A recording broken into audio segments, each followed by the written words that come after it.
By now, you know this slogan. It has either become a cliche or even maybe some sort of music. But I know you know this slogan. And personally, I believe in it.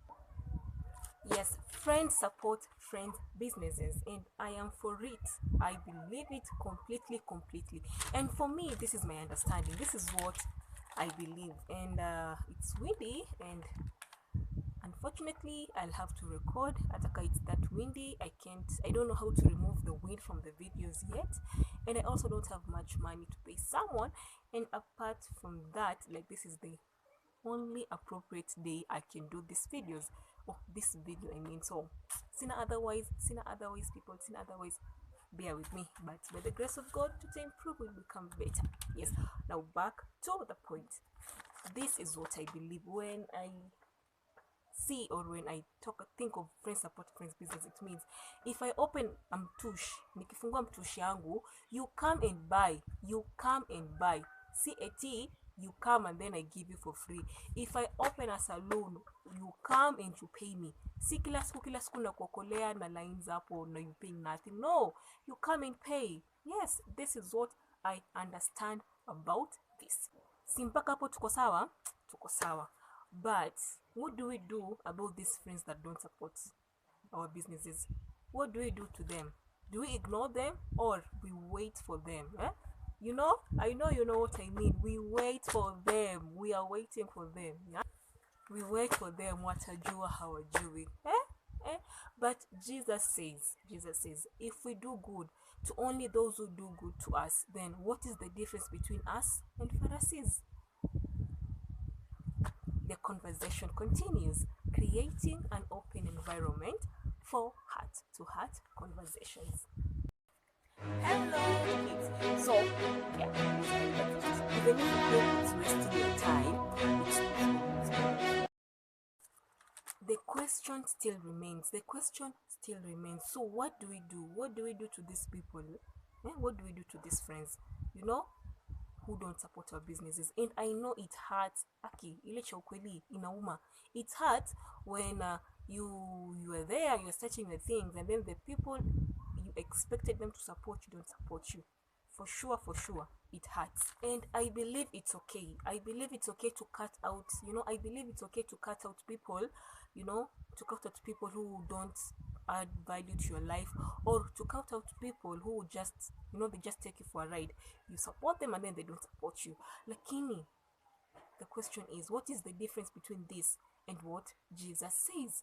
What is the difference? If you are cutting out these people, what is the difference between, as in what is the cut line between, cutting out people who are not for you, are not supporting you, people who are just taking you for a ride, and what Jesus says, that if you only do good to those who do good to us, then what's the difference between us and Pharisees? Like, what is the difference? And let's go practical.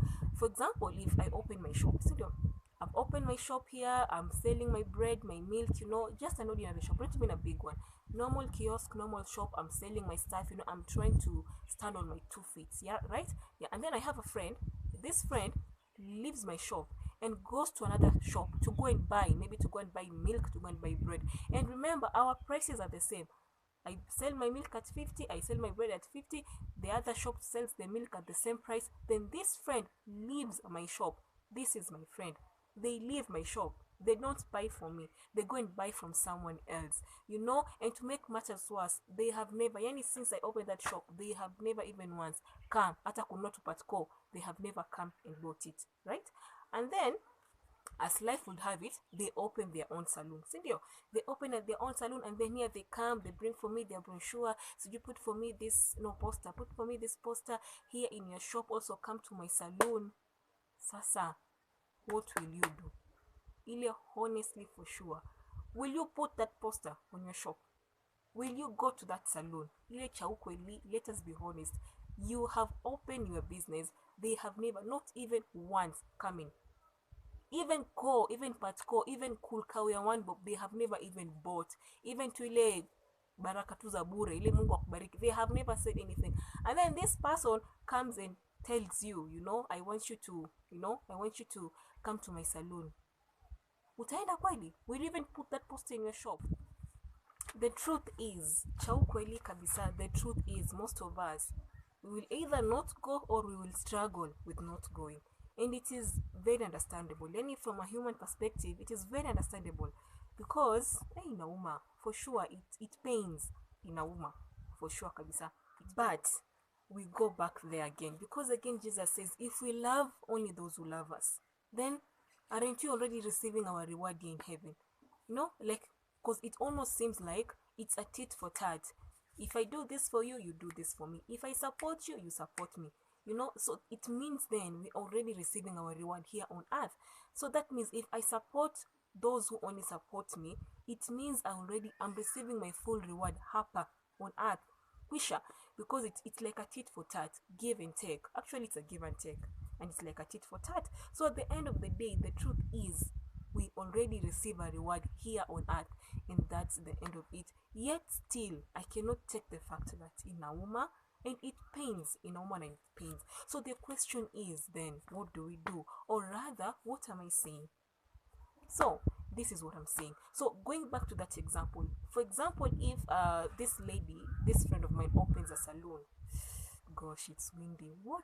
For example, if this particular lady opens a salon, right, and they invite me, if another friend who supported me has a salon, I will become a loyal customer to that friend who supported me, because at the same time it will be so unfair to leave this friend who has shown me support all this time, nimwache too, and then I go to this other particular person. Yet still, this other weird friend who does not want to support others, I will still support them. I will still, for example, I can go once in a blue moon, like once in 3 months, and then they do my nails.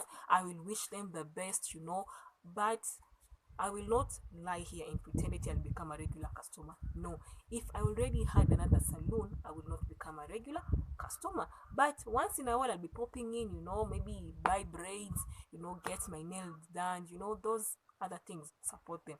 Even if they don't support me back, I will still do it, because we are called to a higher calling than doing good for only those who do good to us, supporting only those who support us. Because if that's the only thing we do, then it comes down to we have already received our reward here on earth. Inamaanisha wewe na reward yako imeishia tu hapa, because we are called to higher than loving those who only love us, supporting only those who support us. However, sisemi sasa you ignore those who have supported you. No, those who supported you, support them back. It is good for business. It helps us build each other up. But hata when you are to support, it is also good for us to support them.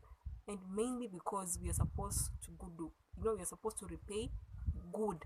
If someone does you evil, don't repay evil. You repay good with it. That's my take. That's what I seriously believe. Akifungua hapo nitaenda. Or maybe on a larger scale, this is on a smaller scale. On a larger scale, if someone is launching something, maybe I was launching my whatever, my boutique, etc, my business, then I invited friends, and then one friend did not come. That unsupportive friend did not come, and then them on the day when they're launching their things, if they invite me, I'll go. You should also go. Just go and show them that support. Wish them all the best. Tell them I pray for you, and really pray for them. Wish them all the best. Bless their business, mini, and just wish them the best. But just because they didn't come for your launch, just because they didn't wish you all the best, tusiseme mimi nijipate kwa launch yake. Hapana, because at the end of the day, we are not called for tit for tat. We are Christians. We are called for higher calling.